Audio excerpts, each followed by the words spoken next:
Richard ओम brand का जन्म सन 1909 Bucharest, Romania में हुआ था। उनकी 9 साल की उम्र में उनके पिता की मृत्यु हो गई।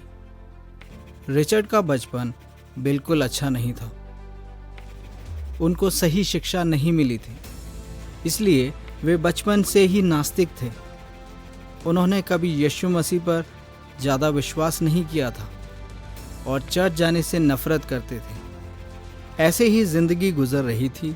जब वे जवान हो गए तब उनकी शादी हो गई। रिचर्ड की पत्नी का नाम सवीना था। वह प्रभु का भय मानने वाली एक धार्मिक महिला थी।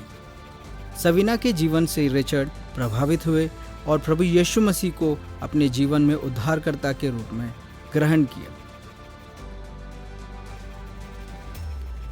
कुछ समय के बाद प्रभु ने दोनों को सेवकाई के लिए अगुवाई दी।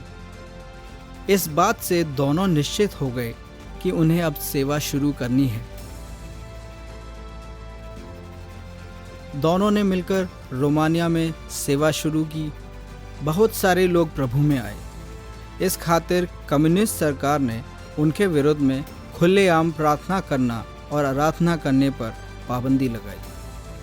रिचर्ड ने अपने उद्धार पाए हुए लोगों के साथ अंडरग्राउंड आराधना शुरू किया। एक बार वे शहर की ओर जा रहे थे।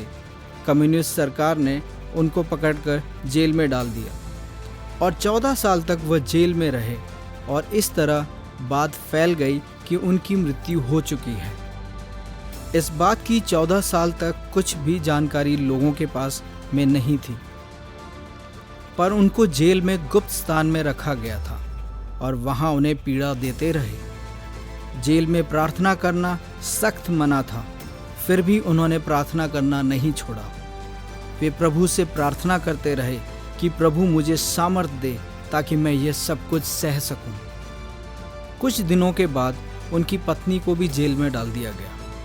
यीशु मसीह के खातिर उनको बहुत दुख उठाना पड़ा।